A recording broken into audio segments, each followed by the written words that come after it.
Every so often, it happens. A piece of music touches a place deep within us, and we are moved to tears.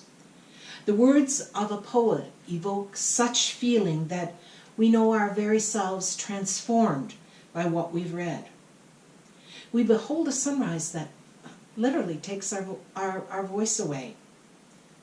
We catch a glimpse of a painting filled with such intensity of emotion that we can scarcely stay in our skin. We meet someone whose personality, story twists and turns at the very core of our being. It's called passion, that depth of feeling that lies within the very soul of a person or a community. Theologian Carter Hayward has described a passionate person with these words: "She or he who is passionate is the one who really experiences life, the one who drinks deeply from the wellspring of all that is given and received. The person who is passionate is indeed not only the one who remains human, but who also takes pleasure in being human. A person whose laughter is plenty and whose tears flow freely. Passion is that fully human and fully divine spark which leaps in the face of cynicism and burns with a commitment that neither God nor humanity is finished." According to the church calendar, today is known by two names: Palm Sunday and Passion Sunday. As Palm Sunday, it's the day that we recall Jesus' final entry into Jerusalem.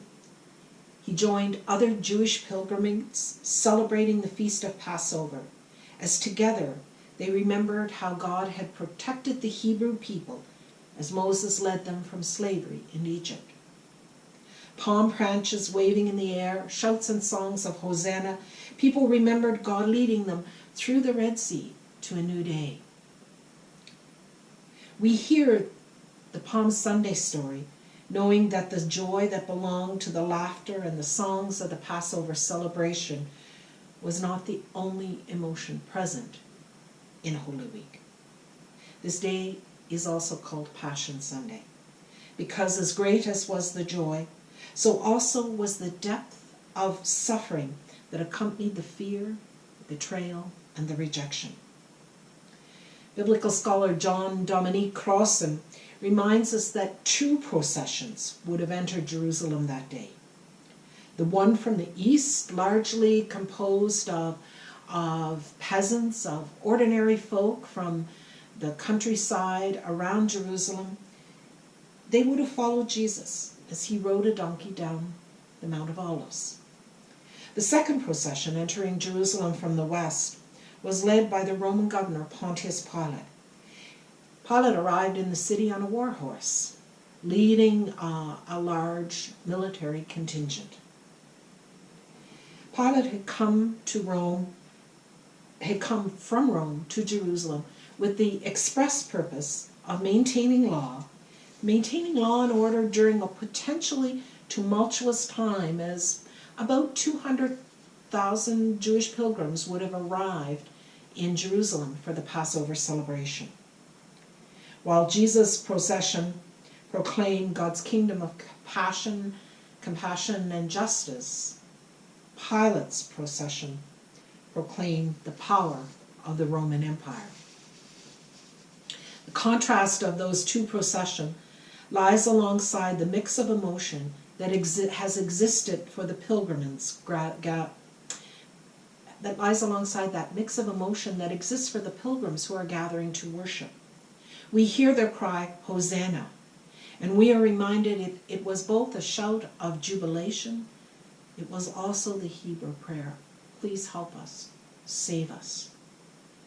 Mixed with their plea for deliverance from Rome's control were the words, blessed is the one who comes. The Hebrew words of welcome to those who gather. With both these sets of words, Matthew offers us a sign that all is not well, a foreboding of what lies ahead. This morning, as we stand on the brink, on the edge of Holy Week, as we recall a story marked by agonies and ecstasies that wrench the very core of our being as people of faith, we are so aware that this story is also our story. The story of people struggling to live into who God has created them to be. It's the story of a passionate God and a passionate people, and as such, we can't distance ourselves from it. I want to suggest this morning that we cannot live as people of the resurrection until we are also able to live as people of the passion.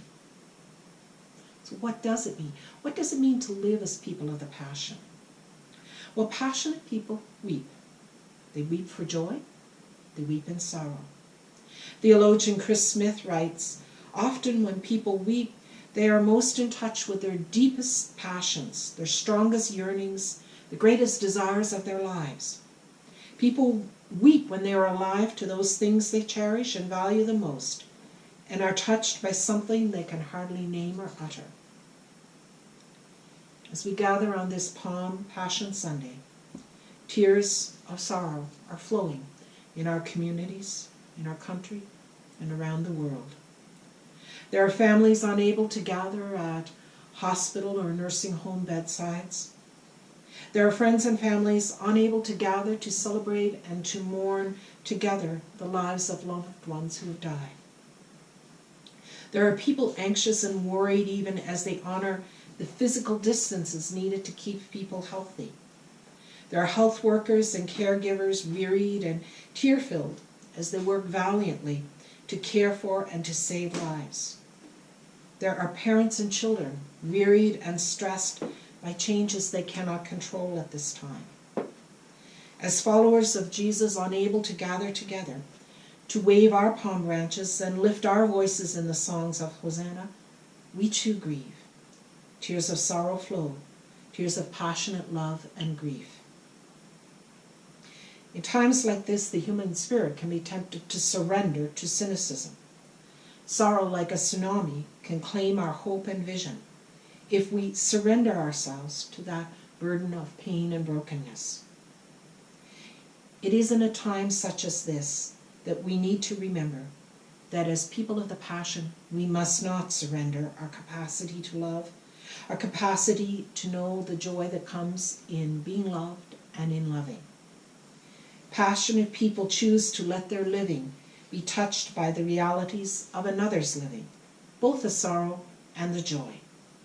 For Jesus of Nazareth, passion and compassion were entwined in his commitment to walk with his sisters and brothers to the places of their sorrow as well as their joy. The choice to go to Jerusalem was a choice to take himself to that place where what he's seen and heard would indeed unleash in him a wellspring of tears. Reading the story of this week, we enter into the passion of one who wept over the woundedness he met on the streets of Jerusalem, one who also knew himself incredibly moved by the action of a woman whose ministry was as grace-filled as the ointment she would choose to pour forth in blessing upon him. As we gather, ours is a passionate song of thanksgiving to the God who created us for love and community, a God who created us to sing Hosanna with our friends and neighbors, a God whose Spirit will hold us in the blessing and goodness of community, even when we cannot physically hold one another. This Palm Sunday, this Passion Sunday, we remember Jesus, the passionate one, who wept tears of sorrow even as he joyfully sang the hymns of his faith. Here we remember that it was his passionate love that enabled him to speak and act with courage and with hope, standing against everything that was death-dealing and life-destroying for all God's people. In this week we remember it was the passion of Christ that made resurrection possible. As we weep and as we sing, as we speak and as we act in the way of compassion and justice, tombs are broken open and new life is made possible. As we move through this week, remembering the events of Jesus' passion, may our prayers and our hymns, our words and our actions be those of passionate people. In all that we do and say, may we live as Easter people, engaged in resurrection life each and every day. May God bless our passion and our compassion. Amen.